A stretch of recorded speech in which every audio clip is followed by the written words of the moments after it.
I think it's so important to learn about your historical line and your generational trauma, as well as your generational power. It's both. They carry both. But I do believe if you don't resolve this inner wound or this inner pain, eventually you will outsource it. And you can outsource it in relationships, but also in your company, because this pain will trigger you all the time. And all those triggers that founders have a lot of times, they respond to it even, almost automatically, but they don't realize there's a lot of charge from their past.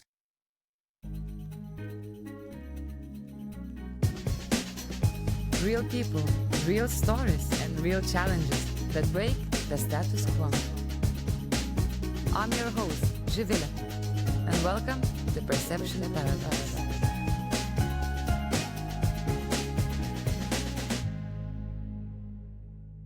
Ladies and gentlemen, welcome back to another episode with Perception Paradox. And today we are going to dive into vision, entrepreneurship, life, and I think even more into inner self journey rather than just outside things. And whom I have in my studio today, this time online, is Barbara.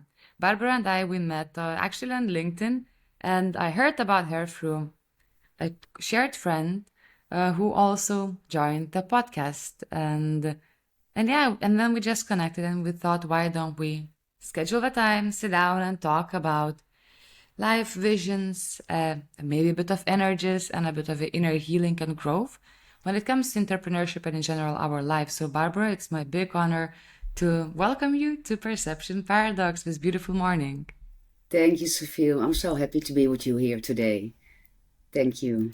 I'm happy to be here too. And one of the first things I remember from our call so Barbara lives in the Netherlands, in Holland, and she does every morning, no matter what, her morning swim with her dog. And she told me that this morning it was warm, not like it's always cold, no? This is the best time for us because the sea is pretty warm. It's about 15 degrees and the weather is beautiful outside.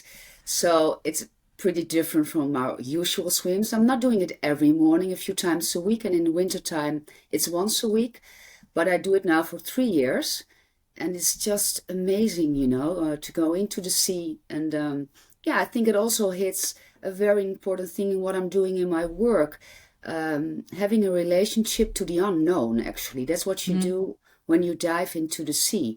So there are so many elements, you have the current, you have the waves, you have the sun, the rain, we have ice, snow. There are a lot of things going on.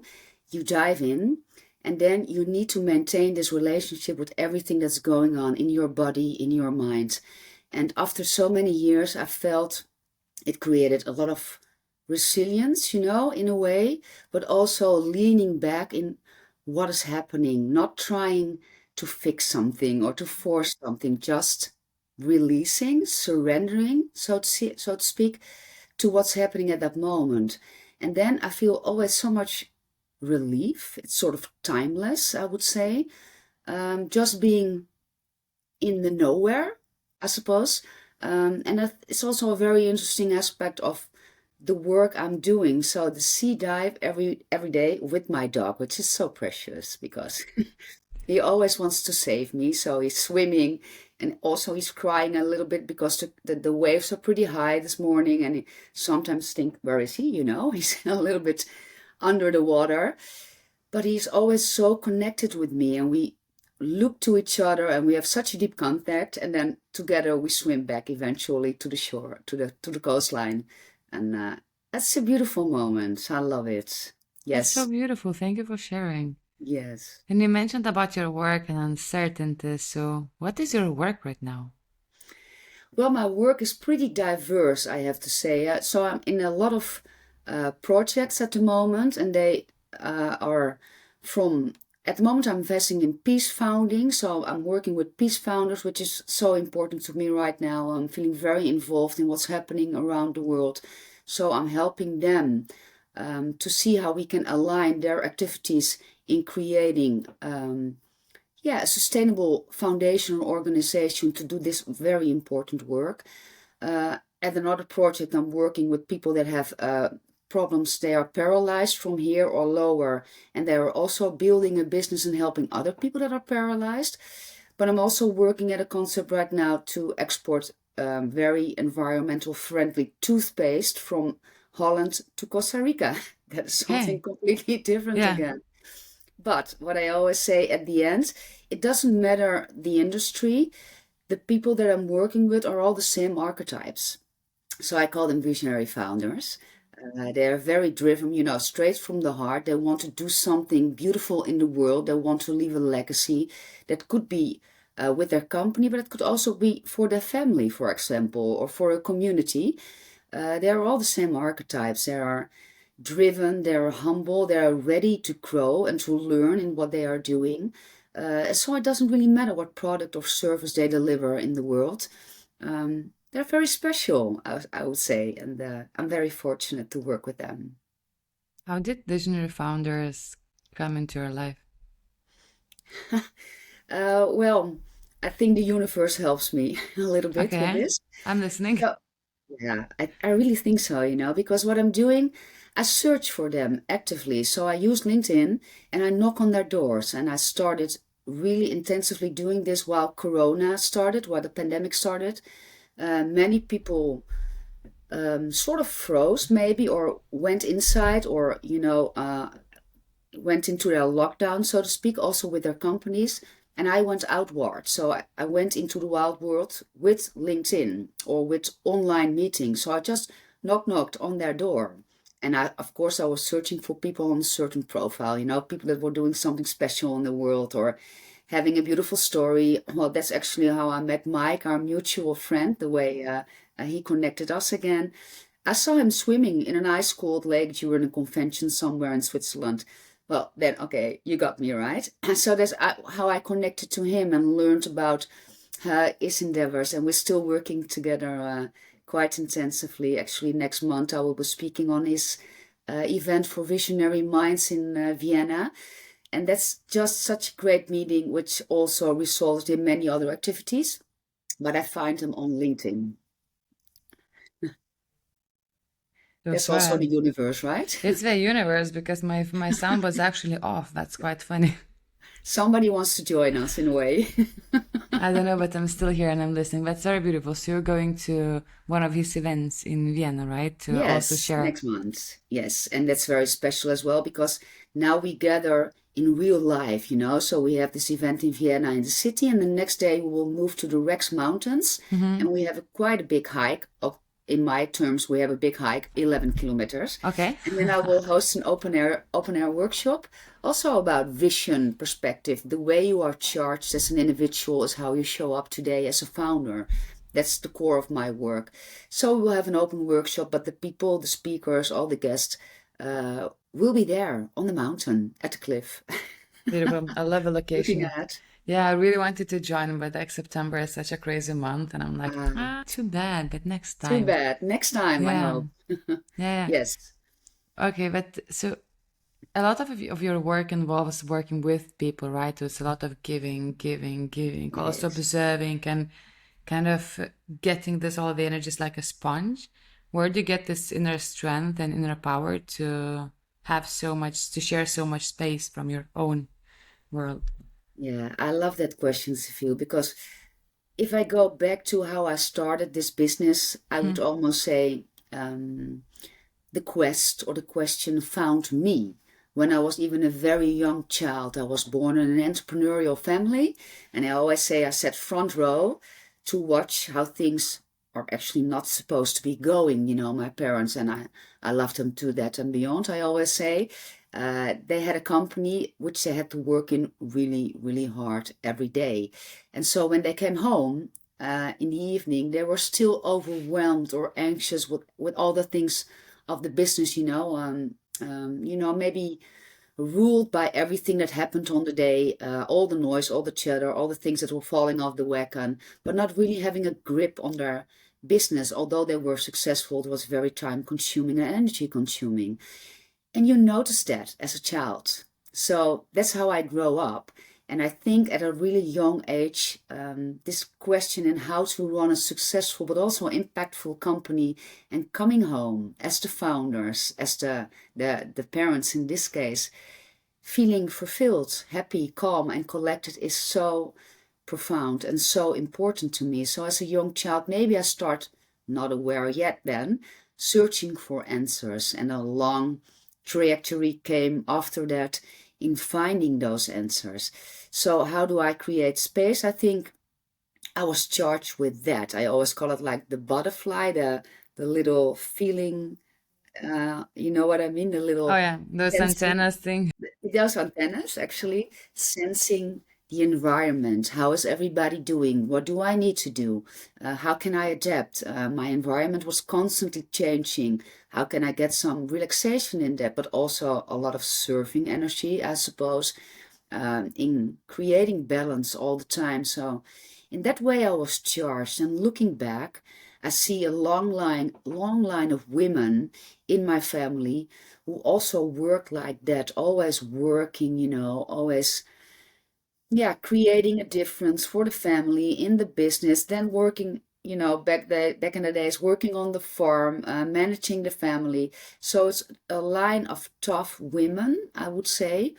And the downside is that although they are amazing, they didn't had a lot time to take care of themselves, or to be present, with the family. So that's how I evolved later on, in my journey.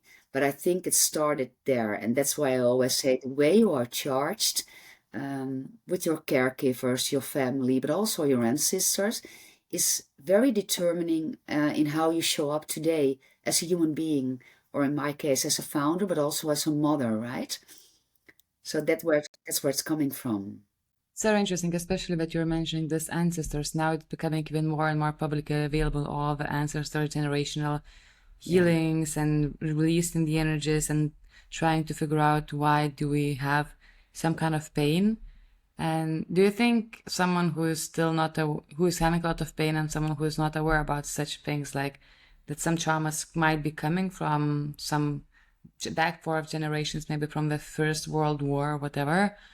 Do you think it can change, or a person has to open up for such idea yeah, and concept and understanding that it could be actually maybe it's not something about you, but it's something you carry through the lines? absolutely. Yes, and there's a lot of research backing that up as well. Uh, I got interested in epigenetics, so that's more of the social information that is, carried in our DNA. And I started reading about that, and I saw a lot of research, that we do carry pain from previous generations. And if we don't solve them, they will keep on echoing through generations. So you have, for example, research that, relatives of people that were in a war, for example, you see 1 or 2 generations later that they are still suffering from certain, PTSD symptoms, for example. They have a higher prevalence to have certain disorders and then the control group, for example, or children or mothers that were pregnant during, the war and suffered, from hunger and pain. Their children, or even a generation later, suffer more from eating disorders, for example, than the control group again. So we can see that these epigenetic influences, are maybe even on a cellular base, so at cellular level, ingrained in us. So I think it's so important, to learn about your historical line and your generational trauma, as well as your generational power. It's both. They carry both. But I do believe if you don't resolve this inner wound or this inner pain, eventually you will outsource it. And you can outsource it in relationships, but also in your company, because this pain will trigger you all the time. And all those triggers that founders have a lot of times, they respond to it even, almost automatically. They respond to it in a split second, but they don't realize there's a lot of charge from their past, um, that needs to be, unraveled, maybe. I always say, give it a light it deserves. Emotions deserve some light. Uh, let's talk to them. Let's have a dialogue with these emotions so they can come to rest. And so the founder can come to rest. So I spend a lot of time with founders finding out the way they are charged and how they can resolve their inner conflict, diving into that source where they have their infinite power. I think we all have sort of an infinite brightness, that we want to shine and share with the world. And often this source is, how would you say that, sore in a way, or maybe covered with a lot of pain or a lot of shadows, and we tend to avoid that. And instead of avoiding that, I would say, let's look at it with compassion, and see what's there so it can come to rest. It's very beautiful said. I've been noticing not only in business, also in personal life. Well, one of the things people are good at is running away and escaping. We're really good at escaping from our problems if we don't want to dig deeper and if we don't want to solve. But then I've been having this also interesting conversations with people around and noticing that, okay, we decide that we're gonna tackle the problem. We're gonna change. We're gonna grow. We're gonna embrace it. We're gonna accept that emotion, let's say. But I also notice that, well, that happens when you change the environment, right? Because if you want to change, you need to redefine your environment and to avoid having different triggers around you. But what if you, a changed man or woman who has, let's say, solved out this emotional challenges that they've been dealing, and then you come back to the same environment with the old patterns that not necessarily move? Do you think we can still hold that strength, not to fall back, or it kind of requires us to be more conscious and avoid having time in that environment that puts us down? I'm not sure if I managed to ask it clearly, but it seems like you understood. Yeah, I understand. And yesterday I was listening to another interview I did with Pavi Mette, and she said that every conflict graduates to another conflict level. So if you graduate on some certain conflict level that you have, you go up to the next conflict and the next conflict. So we cycle up in dealing with conflicts, and we can approach this beautiful question from a lot of angles. But I would say let's start with our relationship with uncertainty. She spoke about that as well. And that's an interesting one. Like I spoke, being in the sea, I have a relationship with uncertainty. And we people don't like that. We don't like to be uncertain. So I think that is one of the most important things, because you can't always change your environment. You can be protective of yourself, of course, or you can avoid things that really hurt you. But the environment is always there. When I'm in the sea, I don't control the whole environment. I only control my relationship with the environment at that specific moment. So one thing I'm teaching or I'm guiding people with is to open up the space between trigger and response. And the trigger is always a very interesting piece of information. You can feel it in your body, right? It's like a little snake somewhere down into your belly that's triggering you. So it's activating you. And I see certain steps before we respond. I always call it a world of opportunity once we take the time and the courage to look at it. So once we are triggered, immediately we have a thought. We always have a thought or a certain script in our head, like it could be any trick. We are triggered 10,000 times a day or even more, I suppose. And we have a thought. That's the first thing. This thought has a function because it's helping us to avoid an emotion that we don't want to see, don't want to feel, that is suppressed or rejected. It's something we want to avoid. So we miss the emotion and we jump into the thought. And the next thing we have is a coping strategy, because we are very good in coping strategies, right? So we move along with the strategy that suits us best. And then we show certain behavior. We walk away, we start yelling, we avoid. It could be anything, right? That's our response. So there is a lot of space, and on every single part, watching the emotion, for example, giving it the light it deserves, thinking about what kind of thoughts do I have, what kind of scripts do I have, thinking about our coping strategies that we usually have, and our behavior. We all have a choice. At every moment we have a choice. So I think that's an interesting one. Every time you're triggered, what kind of take the courage, maybe 5 seconds, take the courage to see what kind of emotion am I not wanting to feel or not wanting to see. Once you give it a light, it will rest. It will vanish, but you can spend a whole lifetime, at avoiding that certain emotion. And We are good at avoiding things, I think, we are good and in it. emotions. So I think it's about courage. If you use courage, you cycle up in a way. You cycle up to enable yourself to step into that next phase of dealing with conflict. And like Pavi said yesterday as well, when I was listening to this interview, it's about responsibility. That's interesting, right? Responsibility is responsibility. And so you can change your response. That's nice, huh? So good. Yeah, I thought so too. Yeah, And there were brilliant. more words, responsibility.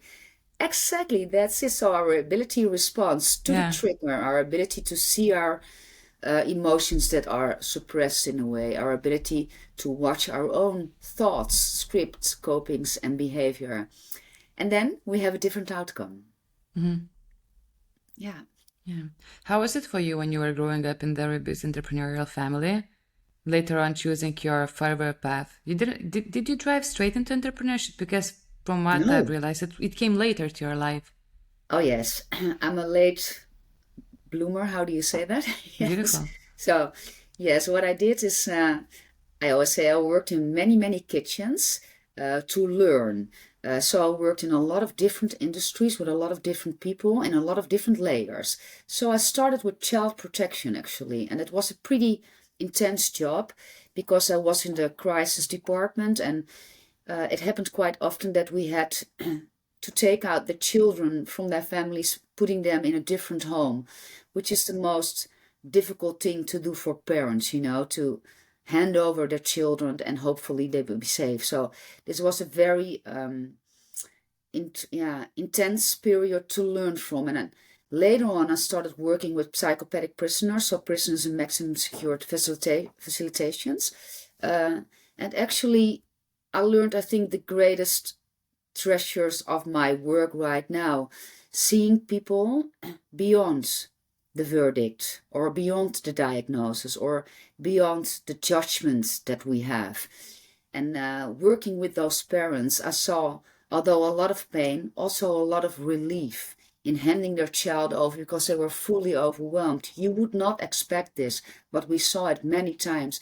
And cherishing the parents, taking care of them, holding space, being having the integrity to listen to their story while supporting them is very important.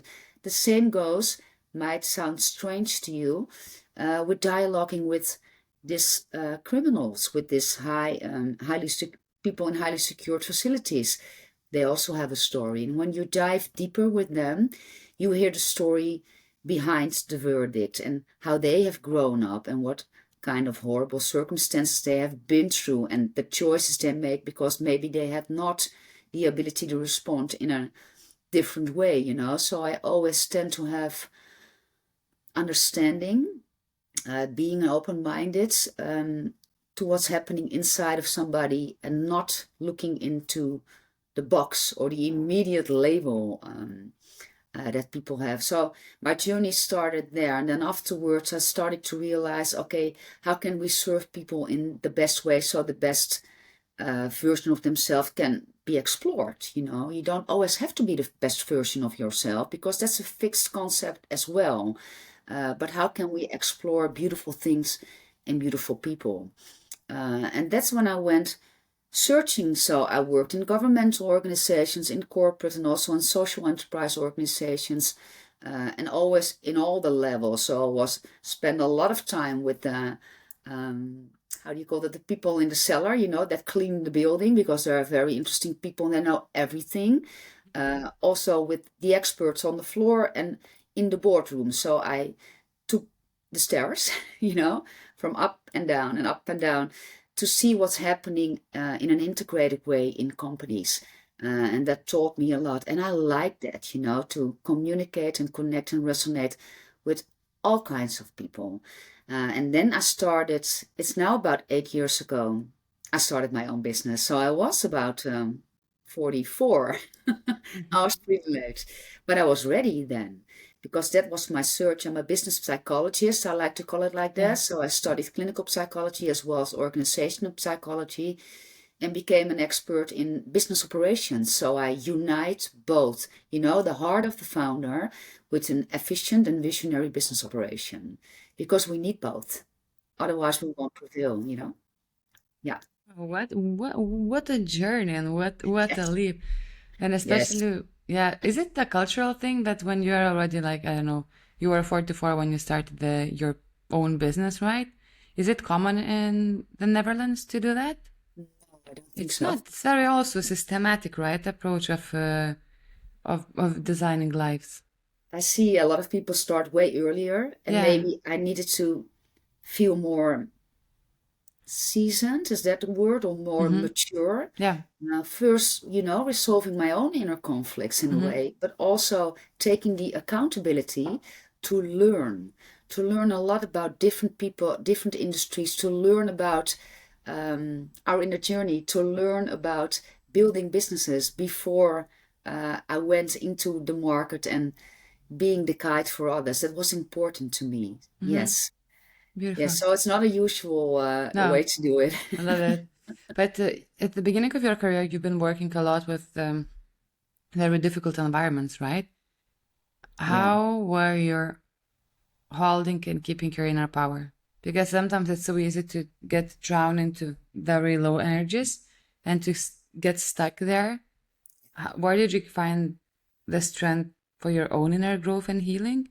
And how did you manage to actually separate that? Yeah, I'm here to help, but I'm not here to also lower my vibrations and frequencies. Again, I think I was charged with it. Growing up in an Yeah. environment that was with a lot of tension. So I always worked in jobs that had sort of a crisis element, I would say. I also worked in the disaster department, for example, in governments. Hmm. There always needed to be sort of a crisis element. Uh, I guess that's my comfort zone in a way, Uh-huh. to take Yeah. the difficult road. Um, and at the same time, I'm a very curious person. So, and I needed that as a Hmm. child in a way to cope, right? So this inner power is balancing between crisis and curiosity. And how Yeah. do you evolve yourself in that?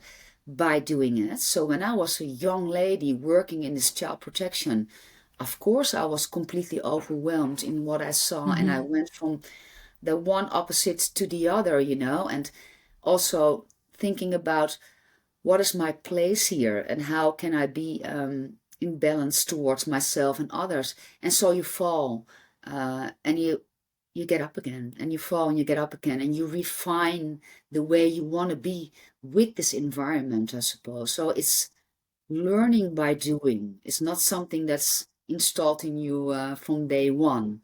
But these experiences are, yeah, materializing you. Is that a word even? Yeah.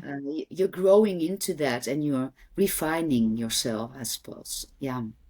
And when you fall, do you have some practical strategies that you use to go back and climb again your ladder or your hill? I dive into the sea. You dive into the sea. Example. my, I think my personal strategy would be yoga meditation. That's Hmm. been so very important to me. Um, and that's also related to the business strategies I use because that's also how I found you in a way, handling the paradox. That's the most important thing for me. Hmm. So how can you balance two opposites energies into a paradox? And that's what you do with yoga as well. So I have, for example, I have a pretty bad problem in my back. I was born with that. So a vertebra was broken when I was born. And I had to deal with that with a lot of pain when I was young. Finally, they had to operate it, but I first wanted to explore the road of yoga. And so I did. And I remember my very first lesson. We had to make a bend over movement. So I did, but I couldn't get up anymore. I was, I think, 40 years old. So I like the bend over. Okay, so And bend there I over and was. you could not No, go back straight. Oh my no. God. So I had to use my hands, on my legs to get up. And I was crying because it was so painful. And then I realized how stiff my body was, and how I did not listen to my body for a long time. And I came home and I said to my husband, I can never, ever leave yoga again. I need to go through this pain, face the inner conflict like we were speaking about before, in order to resolve it.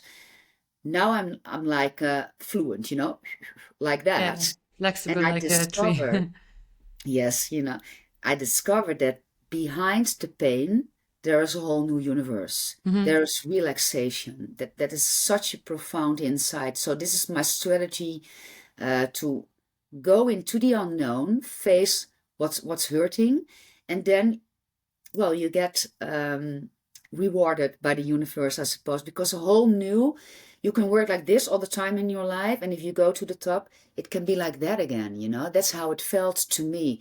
So when I went through the pain, there became relaxation because I could relate myself to this pain, to this uncertainty, and I got rewarded by that. And my movements became much better, not only physically, but also mentally.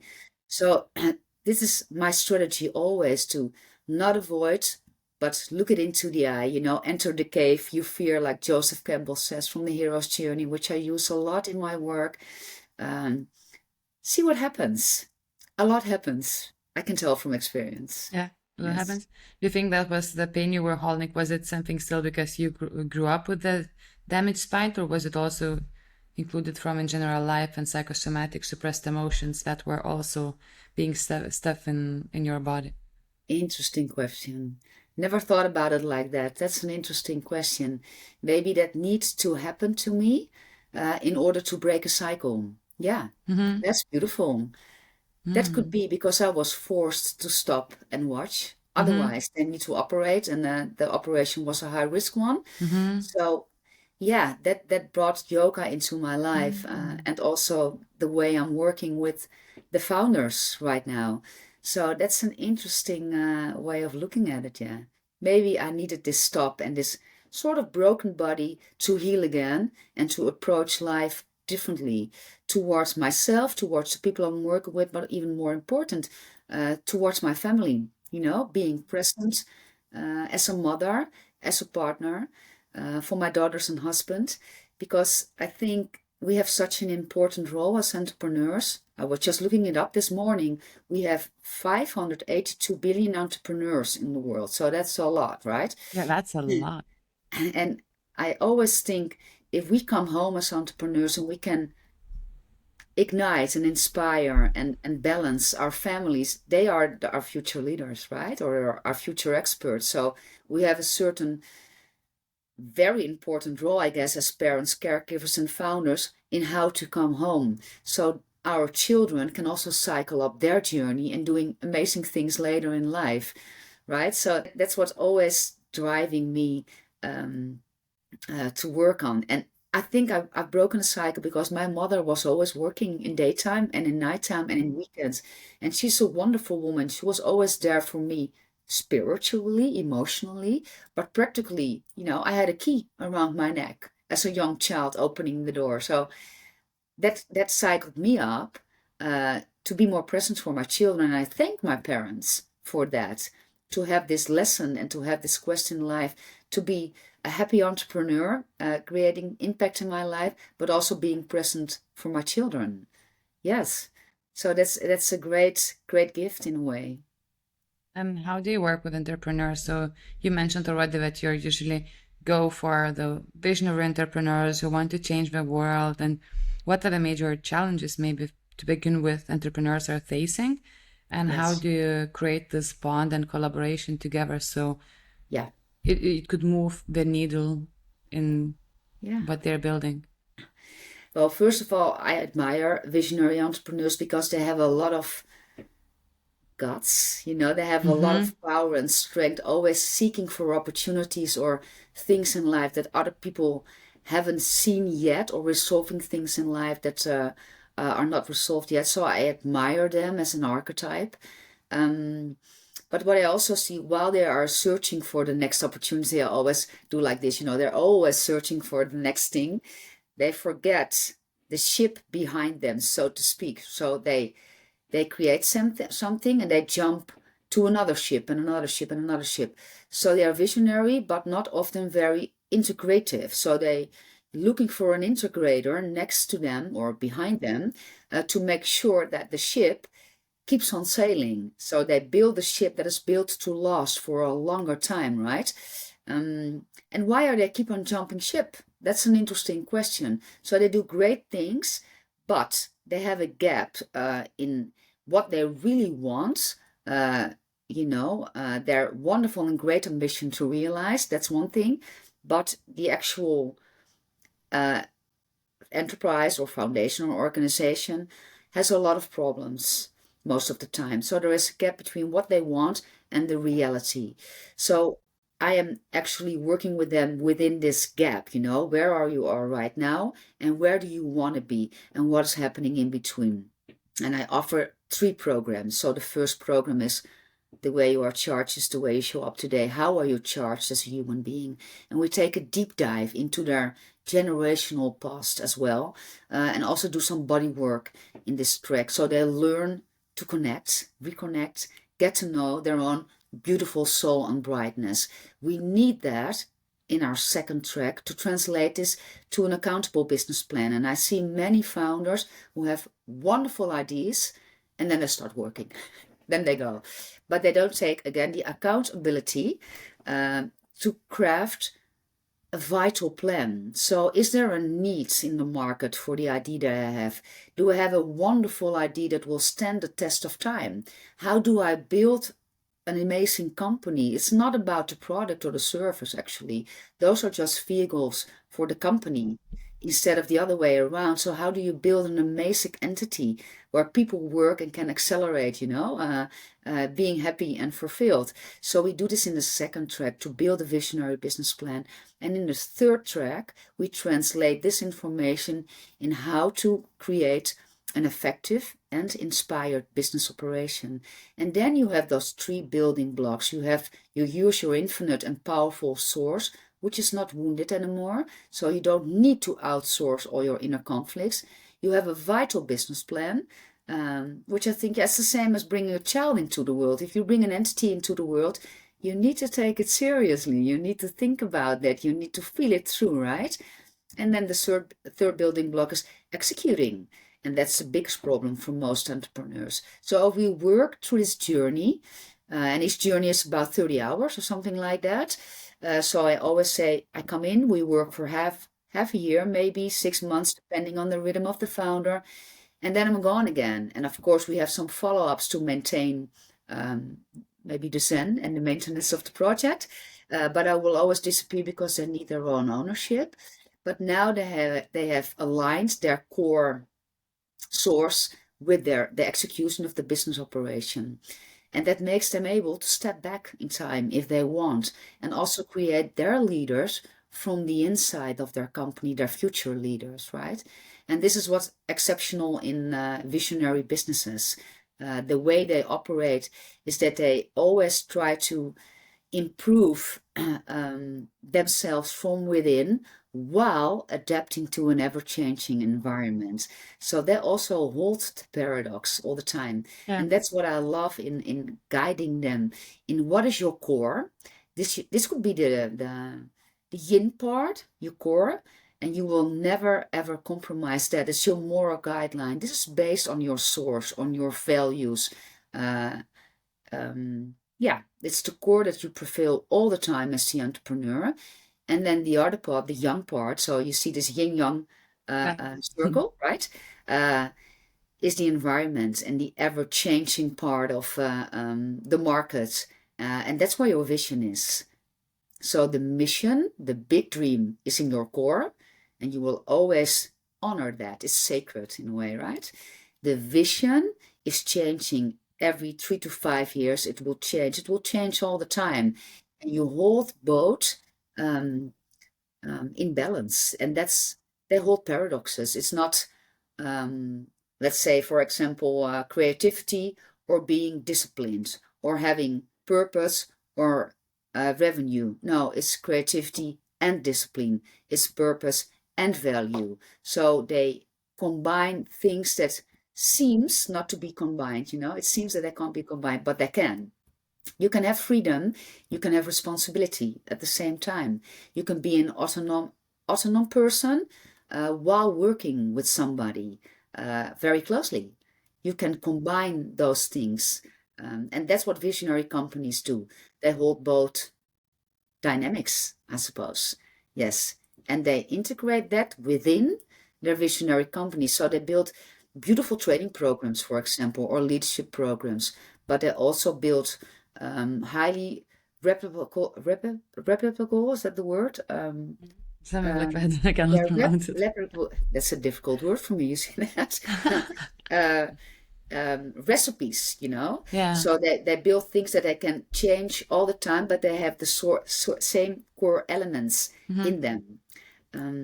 I think I do the same with my business. I started with one-on-one talkings, for example. Then when I learned a lot about visionary founders in that way, a few years later, I started to translate all the knowledge I had in programs, like I just told you about those 3 programs that I had, and I started doing them in groups and online. Now I'm transferring again to offering them in short videos on an international platform. But the core is still the same, hopefully that those founders come home ignited and fulfilled, creating an effective and inspired business operation. But I'm serving them to the world in a different jacket, so to speak, because the world needs different jackets, but the core is still the same. Do you remember in your lifetime, when did you kind of stopped and identified the difference between them, your mission and vision? And when did you start that first times when the vision of your life was moving and changing? I guess it happened before your back problems and when you found yoga, right? Because that looks like a major shift Yes. in your trajectory, but I guess everything started from the beginning. Because from what you were saying, mission seems that it happened when you were a kid and you saw already how do you want to see this kind of entrepreneurship and that maybe it could be different. But there is always this moment, right, when we kind of get this pivoting aha moment where like, oh no, wait, okay, so that's my core and that's where I'm heading to. And right now, for a few years, that's my path. But at some point you just click, oh, I've done it all. I gave myself all. I've got what I also needed. It's time to move. When did that happen to you? Yeah, I think it happened at a very young age as well, maybe when I started working. And now I started working first on the university and later on in all kinds of industries. It has to be my amazement or my surprise, I would say, that in every company that I work with, doesn't matter the industry or the founders, I was so surprised by the leak of energy, really, and I'm still am. It's like the window is open and the heater is on full blast. That's what I saw. That changed my way of needing to find an answer for entrepreneurs. I see a lot of loss of driven energy, of people burning out in their companies. You see a lot of loss of information, a lot, which is an interesting one. Time and eventually money, but it's not the most important thing. So I see those people, starting in businesses fully ignited, fully driven, and slowly burn down. Also the founders and also the staff. That was a very important trick of me. I saw that with my parents, So that really ignited me. That was my change very early in the beginning. And that's, I think, why I entered so many kitchens, so to speak, to understand, is this happening in every kitchen? Is this happening with a lot of stuff? Is this happening with all those leaders? Yes, it is.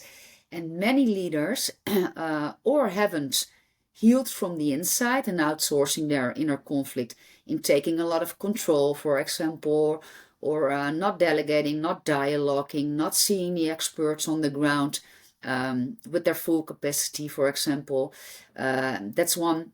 You see a lot of businesses that lack the knowledge of building a business that is lasting, for a longer time, that is even still there, why the CEO is not there, building a culture that is also still there while they have been doing other things already. So it's also putting your ego aside, being humble as a human being, as a leader, but also being very ambitious. So this is what ignited me, the loss of energy. And it still is driving me. That's why I'm going from deep source toward effective business operations, because otherwise you will still lose a lot of energy. To give you an example, if I work with founders, they have a lot of wonderful ideas in their heads, Yeah. but they do not translate it to the floor.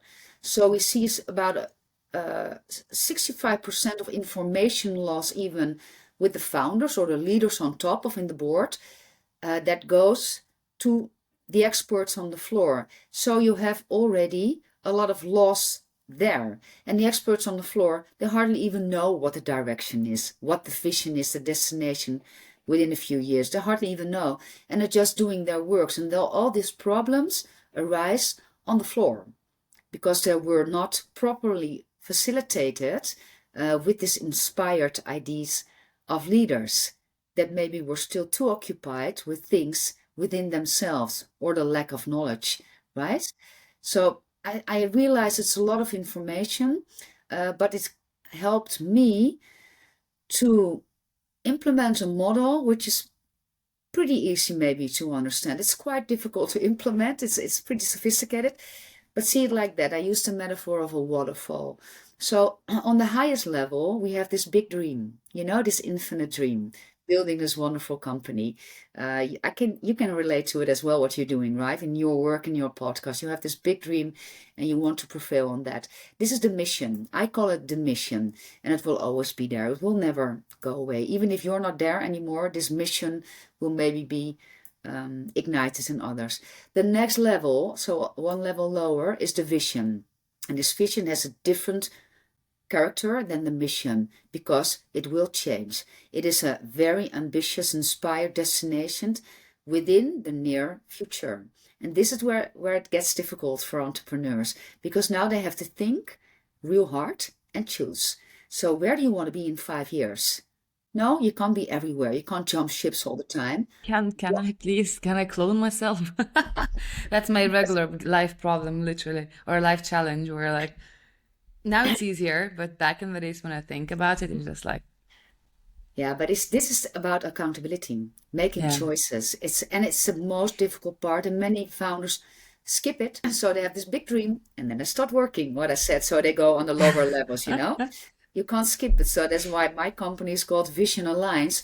You yeah, need this vision within 3 to 5 years, I say. So it's pretty big, but it's not too small. It's not next year. No, it's 3 to 5 years. If we have an example for a good example, this is 10 years vision, of course, is putting a man on the moon and back. Very important detail, right? This is a vision. So the big dream was make America proud again. And the vision was to put a man on the moon and back. And that will change because once he's back, we need a new vision, right? And Disney did the same in a way, starting with Mickey Mouse on television and later on creating movies, creating theme parks, creating Pixar animation. So they changed industries, they changed the jacket of their product, so to speak. So this is happening all the time. You have to choose a vision, and then you can telescopically focus your energy of the people, of your time, of your valuable resources towards that destination. So this is the second level. And then we start talking about goals. And goals you can make measurable, and they are derived from this vision, not from the big idea or dream. No, from this vision, the place you're headed. So these are your coordinates. And so on. We build strategies based on that, measures and daily activities. And this is what I love because now you have a steering wheel or a flywheel that's running under its own power. And people know, they speak the same language, they strive for the same goal there. And that's the beautiful example of the janitor in NASA that Kennedy visited, and he said to the janitor, so what are you doing? And he says, I'm helping to put a man on the moon. And there you go. Now you have the whole picture aligned, right? I like how you broke it down. I feel, I feel like in nowadays society with so many options, it's so difficult for us to commit and to become accountable to something. Things are Yeah, changing just so fast. And I don't know if you have noticed and if you've got a chance to work with the younger founders, yeah. it's just completely different ball game. It is. It is a completely different ballgame. You're right. And I was fortunate enough when I started 8 years ago, talking about purpose, talking about core Mm-hmm. source, talking about vision. Many entrepreneurs said, "Oh, well, I have to make money." They have a short love affair with the market, right? They introduce services or products and they want to make revenue. When I proceeded, I met many younger founders, and you know what the great news is here is that they are way more able to dive in. They take the inner journey. So I'm mostly working now with younger founders, although I work from 35 to 75. So Mm-hmm. it's a broad range. But these younger founders are more old souls, so to speak. They are more aware of this inner journey and addressing it. They are ready to learn and grow within and It's also helping true. them. Yeah, I see that in these past 8 years is significantly different Mm-hmm. than it was when I started. There's much more momentum for inner growth right now Yeah, it seems, among I mean, it founders. seems like the whole universe, right? Aligns everyone are talking Yeah, more. We also broke the shells. More traumas were resolved from the parent generation, and like, true. and I feel like yeah, younger people are definitely more open for that. Yeah, At the same time, also confused with all the different opportunities we have and options and choices. It was already difficult for me growing up, like when we started having the choices to choose. But back even then, what kind of phone do you choose? You have two options. One of them is too expensive, perhaps, because yes, you're a kid. Another one is just the one everyone has. That's it, done. What kind of shoes you gonna have? Two pairs. yeah, yeah. No 15,000 brands of sneakers, you know? It makes our lives so complicated. It does. Yeah. But And yeah, choosing is it's difficult. You're right. So you know what's interesting in this is visionary companies that they have a concept. Like my concept is I need founders to come home fulfilled and ignited. You know, uh-huh. that's very interesting concept if you cycle it up because, well, as founders we need to arm ourselves with with tools of compassion, and dignity and curiosity. Because if we founders unite, the world could be a very different place than it is today, right? Because Hmm. now we are driven by power and money and seeing the wars happening every day. What's happening in the world is devastating. It So is. that is my thing. But um, if we can unite as founders, that would be very interesting. So this beautiful thing about visionary companies is that they are clock builders. They are not time tellers, so to speak. So clock building is a concept that stand the test of time. In my case, the founders that need to come home ignited and inspired, right? That stand the test of time. It doesn't matter what kind of product or service I deliver. This is my clock building concept. And that is important. So as a founder, you can choose many things, but actually you need to dive into what is the concept that you want to deliver, the big philosophy even in the world. And then later on start thinking about how you will um, how you say that, craft that in a product or a service because they will always change. We didn't have iPhones when I was born, actually. So they will always change, right? And then, 100%. yeah, this is accountability for thinking deep, digging into your wise source, maybe looking back, to your ancestors. What is there for me to bring to the table and to learn for myself and to others before I start thinking on the lower levels? It's not about your logo. It's not about your website, actually, Is it not? It's not. You're funny. Um, okay. But see what you do with this podcast, right? You have amazing guests. I've listened to a few of them. Yeah, really. And you radiate beautiful energy with your product now, your service, the podcast, in what you want to bring to the world, right? But think about your concept, feel it, learn it, and then you think about the other layers. And if you want to Yeah. execute them, you can use this waterfall model because then you're almost sure you will arrive at your just destinations. And while doing it, you have a relationship with the uncertainty all the time. But now you have Person. both. Well, life is just a one huge uncertain bubble, but I think I befriended it and I feel good now with that. That's good. And I would be Yeah. very curious what your philosophy would be, right? Or your concept, your clock. Instead of telling the time all the time, bringing new products, but not having this bigger core philosophy behind it. So that's what I want to urge entrepreneurs to think about that, to search for that. Because once you found it, it's infinite. It will never It dry just out. keeps you fueled. Yeah, that's also true. Yes. And it's very interesting. I can resonate a lot with what you're saying about breaking down into the steps. Well, I've never considered myself being a visionary and so on up until I started digging what it is, because I don't know, I was just like, I had those big ideas and I was going for it. Nobody would understand why am I doing this, but I would be just wait for it. I don't, just if you trust me, just have the stress. That's what the only thing I need. I'm just going there, and I would go for my crazy ideas to chase them. And when I came up with this idea about podcast, that happened actually a few years back. And the idea was not the podcast itself. Podcast is just a tool, or as you mentioned before, a vehicle, right? The whole idea was, I feel like in between this different networks where I'm super fortunate to meet so many smart, incredible people who inspire me every day and who share the tools, the knowledge. And then I see this gap between the society who does not have the tools or access or means to get there to those networks, but they definitely have what it takes to build great stuff. I was like, how can I actually connect those two and to reduce that gap and inequality in a way of knowledge, of network access, of some kind of also educational gap in a way. And I always said, no, it's not going to be another podcast. Never. And then long story short, when I actually decided that it's going to be a podcast, it took me almost half a year to launch it. Not because I was researching, but just because my vision was so big that it was impossible to launch it. It was impossible to launch it in the time span I wanted to do. The way I looked at it already was the high level production and everything. And then I just some point, I don't remember how that happened, through reading, through thinking, and just through pushing myself. But I'm like, what the heck am I doing? You just have to start and break it down into the steps.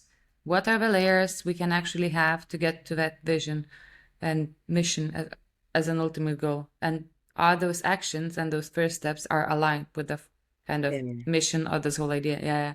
So that was very interesting to hear you describing this whole waterfall technique and how you approach it with your visionary founders. Yes. I think it's very valuable, and it makes you move also faster rather than waiting and prolonging the things you're doing. Absolutely right. And I think it's amazing what you do, connecting communities. Actually, that's what you do. And you use different tools. And it's interesting for me to ask to you. So what would be your vision, in 3 years? What is the destination you want to end up with? Doing the things you're doing today with your podcast. And it's a difficult question. You don't have to answer it right Very now. difficult, yeah. But it's also taking accountability for all your activities. What is this?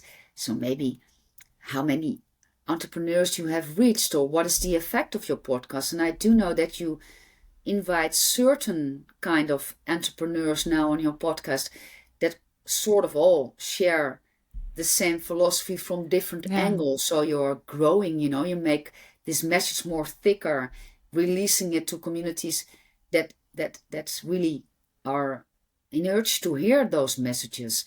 But it's also for you as a founder a wonderful feeling if you know the destination you're headed, and see it as a mountain maybe, so I will reach that top.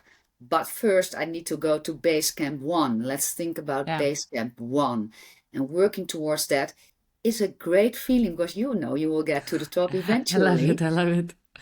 But it took me a lot of courage and a lot of I don't know, I'm not sure if vulnerability, that's the right way to say it. It took me a lot of this kind of opening up different layers so I could actually put my own work also into the base camps. It's very easy for me to observe and to see how others, let's say, are building something and how you can break it into the small pieces. It's always easier to I Oh guess, yes. advice and to notice what could be done Oh better, yeah. which I'm always trying to hold myself from.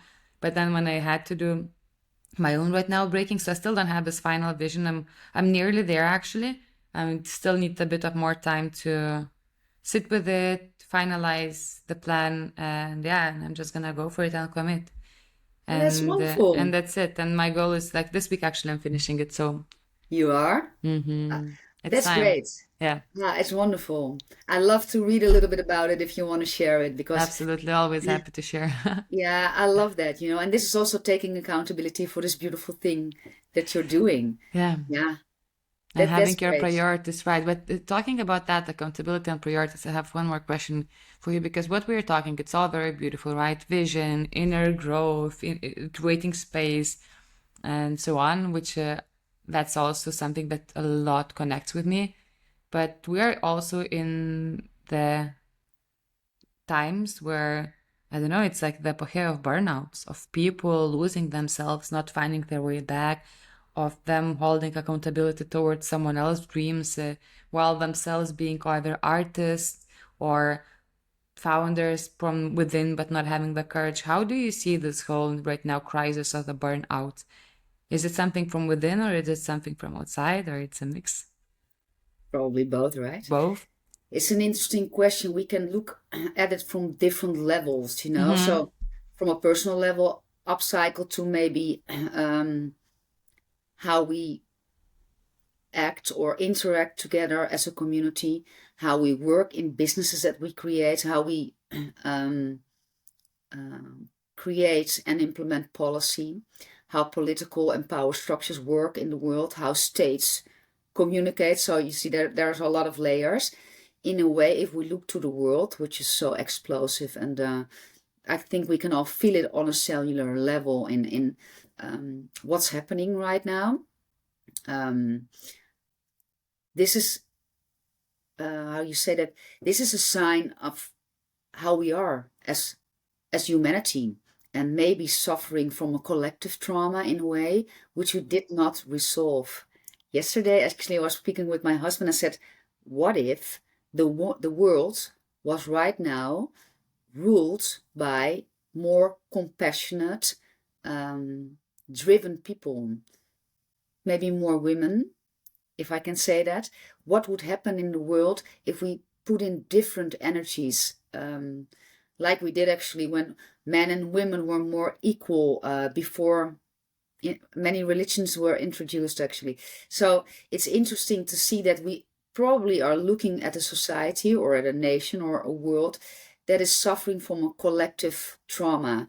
In business, for example, we did a lot of production, and capitalism, and more, and consume. From an environmental perspective, we see what's going on in the world. From an emotional perspective, we see, like you say, many people burned out. So maybe the world and the way we are walking in our journeys here at the short time that we are here uh, is very tired. It's the end, maybe, of a paradigm. We need new paradigms, I suppose. And we already doing it.